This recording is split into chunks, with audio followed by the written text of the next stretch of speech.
Selamat datang di Lukas Gratia, dan kali ini kita akan membahas BMX V5.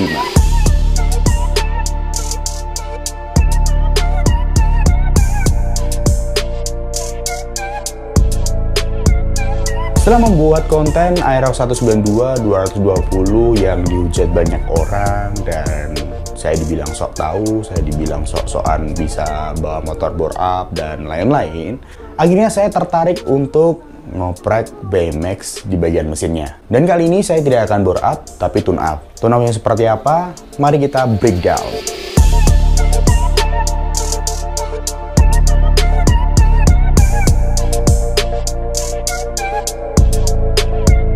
Buat yang belum tahu, BMX ini adalah NMAX Old. NMAX yang baru sih memang udah pakai piston R15, jadi kompresinya sudah gede. Tapi kalau untuk NMAX Old, itu kompresinya cuma 10,5. Jadi untuk bisa maksimal dan ya nggak terlalu mencari kencengnya sih, tapi akselerasinya naik, kita akan menaikkan kompresinya. Karena BMX sudah memasuki umur yang tua, mesinnya, ya walaupun memang tidak ada kerusakan sama sekali, tapi di rasa-rasa itu pembakaran sudah tidak maksimal dan menurutku perlu ganti piston dan ya perlu ada pembaruan di bagian mesin. Dan akhirnya aku mengganti pistonnya ke piston R15 yang dimana kompresi lebih tinggi. Tapi di sini piston R15 nggak langsung dipasang, harus ada perubahan dikit lah biar kompresinya naik lagi. Untuk throttle body yang dimana bawaannya 28, di rimmer menjadi 32, yang membuat pasukan udara lebih maksimal. Sebenarnya BMX dulu itu udah sempat pakai ECU Racing, pakai Juken 3 waktu itu, dan waktu itu nggak maksimal. Jadi cuman ganti ECU doang, tidak ada oprek-oprek mesin. Jadi menurutku ya naik sih, tapi nggak signifikan. Ya taulah kalau Juken 3 tuh masih ada beberapa yang belum sempurna. Jadi akhirnya saya naik ke Juken 5 dual band. Jadi tadi udah piston ori, ECU Racing, TB-nya rimmer ke 32, dan untuk memaksimalkan pembakaran dan mengimbangin kompresi yang besar, saya memakai headnya Aerox punyanya Adit yang sekarang sudah 250 cc pakai head segini, dan headnya Aerox dipasangin ke NMAX, ya dimana itu akan mengubah leheran knalpot ya, karena posisinya beda. Jadi aku pakai head 22/19, yang dimana piston ori menggunakan head 22/19. Ya betul. Aku tahu itu terlalu gede dan dia menurutku terlalu berlebihan, tapi we'll see.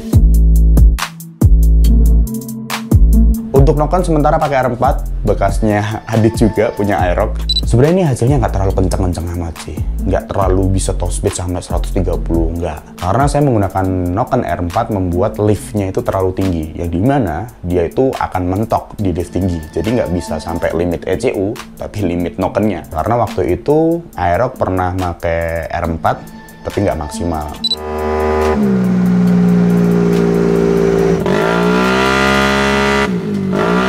Ya ini sebenarnya masih belum fix sih, jadi ya ini saya akan bahas adanya dulu. Di next video kita akan nggak tahu mungkin bore up atau mungkin apalah, ya nanti next video lah ya. Tapi di sini aku menunjukkan bahwa nggak perlu bore up, tapi horsepower-nya bisa lumayan tinggi. Dalam artian kita nggak perlu naikin ukuran piston, tapi udah bisa menambah horsepower yang memang nggak terlalu signifikan banget, tapi ada lah.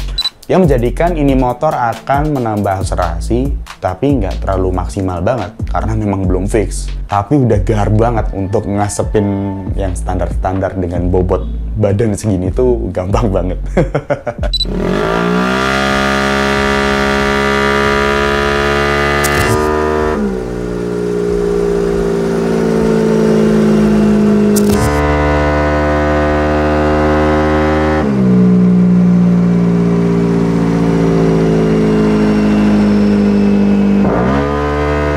Setelah di dyno, motor ini ketemunya 16 sekian horsepower, yang dimana kenaikannya dari 13 atau 12 ya waktu itu. Itu udah lumayan banget untuk naik horsepower-nya.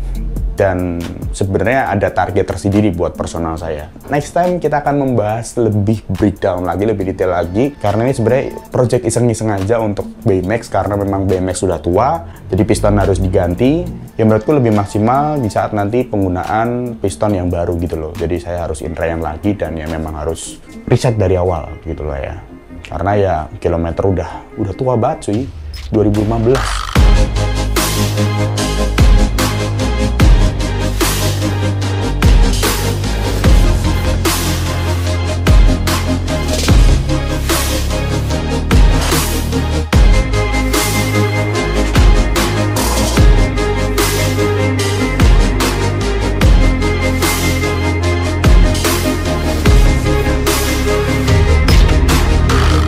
Halo semuanya, kita ketemu lagi.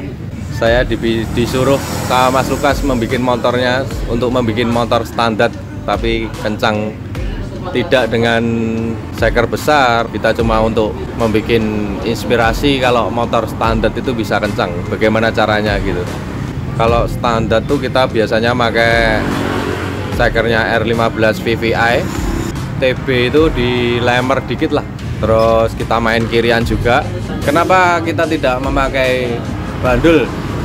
Bandul itu adalah kerekas yang stroke tinggi itu. Biasanya orang-orang bilang pakai stroke tinggi dengan seker kecil dia bisa lari. Tapi saya enggak. Saya ingin mencoba dengan stroke yang pendek aja, tapi dia bisa lari dengan HP yang bisa mendekati dengan stroke yang tinggi itu.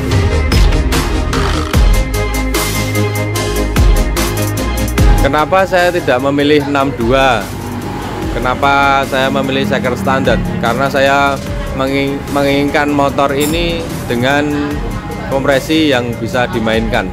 Kalau kompresi tinggi itu di seker 62 itu mungkin motor akan ngerek-ngerek kalau orang Jawa ngomong, dan tidak bisa leluasa gitu. Kalau mekanik itu bikin bisa enak kalau pakai seker kecil gitu Mas Lukas. Ya kalau masalah dana atau budgetnya berapa gitu tergantung konsumen dengan mekanik sebetulnya. Nah itu mekanik bilang sama kamu harus ganti seker besar dengan harga segini. Kalau konsumen tidak mau, jadi sama aja. Harusnya mekanik mengikuti customernya, dia mau bikin cc berapa, budgetnya dia berapa gitu. Kalau mau konsultasi bisa sih di Paat Motor, dengan IG-nya juga Paat Motor ada kok.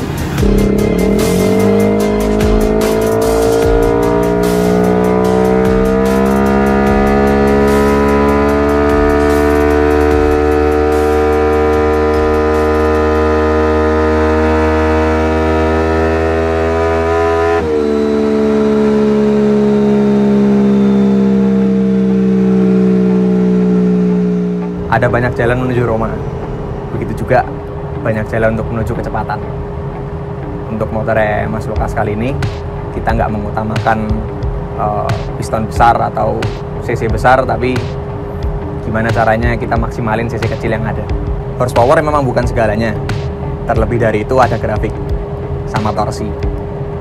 Dan yang dicari di sini lebih ke grafik. Buat motor BMX kali ini kita melakukan modifikasi di bagian mesin tapi nggak menaikkan cc. Apa yang dilakuin? Meliputi dari head menggunakan head Aerox, terus menggunakan throttle body 32 mili sama cam BRT R4. Di hasil dyno kita dapat 16.2 dari yang standarnya sekitar 12,4. Cukup sih buat harian. Mungkin banyak dari kalian yang masih penasaran atau kepo ya, kenapa sih motor standar harus di dyno? Sebenarnya dari dyno sendiri itu tujuannya adalah untuk mengetahui tenaga motor yang mau kalian dyno. Nah, di modifikasi motor khususnya di mesin seperti ya porting cam dan segala macam kirian itu diperluin dyno. Buat apa? Buat ngetahuin seberapa besar kenaikan power kalian. Nah, buat ke arah sana, untuk kalian yang masih bingung, kita bisa sedikit saranin nih. Buat kalian yang mau setting atau remap ECU, bisa langsung kontak Garasi CF. Ada di Instagram kok, ketik aja @garasi CF. Sorry ya Mas Lukas.